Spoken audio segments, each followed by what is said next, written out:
అధ్యక్షులు ఈరోజు ఎస్ఎఫ్ఐ 48వ జిల్లా మహాసభలు ఆదోని పట్టణంలో నిర్వహించడం జరుగుతుంది.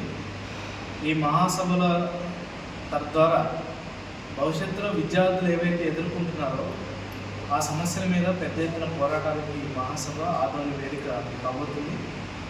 ముఖ్యంగా ఈ రాష్ట్రంలో కూటమి ప్రభుత్వం అధికారంలోకి వచ్చిన తర్వాత అనేక సమస్యలు ఈరోజు ఉంటా ఉన్నాయి.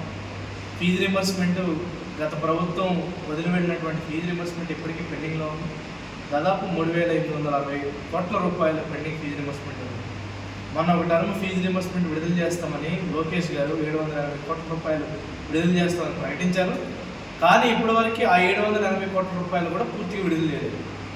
ఎంత అన్యాయం అంటే విద్యార్థులు ఫీజులు కట్టమని యాజమాన్యాలు వేధిస్తూ ఉంటే ఫీజు రీంబర్స్మెంట్ మేము 100 రోజుల్లో క్లియర్ చేస్తామని చెప్పినటువంటి లోకేష్ అధికారంలోకి వచ్చిన 8 నెలలు అవుతున్నా కూడా ఇప్పటివరకు పూర్తి ఫీజు రీంబర్స్మెంట్ని క్లియర్ చేయలేదు. మరలా ఒక విద్యా సంవత్సరం పూర్తి అవుతా ఉంది.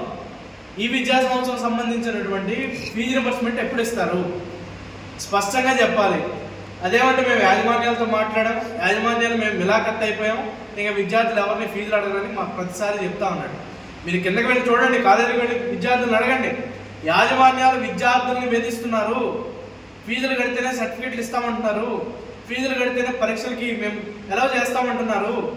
కాబట్టి ఇట్లాంటి పరిస్థితుల్లో వెంటనే ఎన్ని పరిస్థితులు ఉన్నా ముఖ్యమైనటువంటి ప్రాధాన్యతగా తీసుకుని వచ్చేటువంటి బడ్జెట్ సమావేశాల్లో ఫీజు రీంబర్స్మెంట్ పెండింగ్లో ఉన్నది. ఈ విద్యా సంవత్సరానికి సంబంధించినటువంటి పూర్తి ఫీజు రీంబర్స్మెంట్ని వెంటనే బడ్జెట్లో కేటాయించి అమలు చేయాలని ఎస్ఎఫ్ఐ డిమాండ్ చేస్తున్నది. అదేవిధంగా సూపర్ 6 పథకాల్లో తల్లికి వందనం, ఆర్థిక ఇబ్బందులు ఉన్నాయనేటువంటి పేరుతో తల్లికి వందనం ఈ సంవత్సరం ఇవ్వలేమని చెప్తున్నారు. 8 నెలల ముందు ఈ రాష్ట్రంలో ఆర్థిక ఇబ్బందులు ఉన్నాయని 40 సంవత్సరాల అనుభవం కలిగినటువంటి వ్యక్తికి తెలియదా? తెలియకుండానే మీరు హామీలు ఇచ్చేశారా? అంటే మీరు ఇచ్చినవన్నీ దొంగ హామీలా?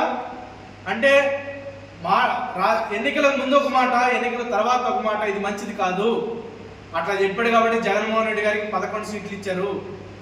ఇదే పద్ధతి కనుక అమలు చేస్తే చంద్రబాబు నాయుడు గారికి కూడా భవిష్యత్తులో అదే కనపడుతుంది. కాబట్టి ఎన్నికల్లో ఏవైతే హామీలు ఇచ్చారో ఆ హామీని నిలబెట్టుకోవాలని ఎస్ఎఫ్ఐ డిమాండ్ చేస్తూ ఉంది. అదేవిధంగా ఈ జిల్లాలో ముఖ్యంగా అనేక సమస్యలు విద్యార్థులు ఎదుర్కొంటున్నారు. ఇప్పటికీ 48% విద్యార్థి అక్షరాస్యత శాతం ఈ జిల్లాలో ఉంది. ఈ జిల్లాలో కర్నూలు నగరంలో ఉన్నటువంటి ఉర్దూ యూనివర్సిటీ 170 ఎకరాల్లో స్థలం కేటాయించారు. ఒక్క ఇటుకంటే ఒక్క ఇటుకు పడలేదు.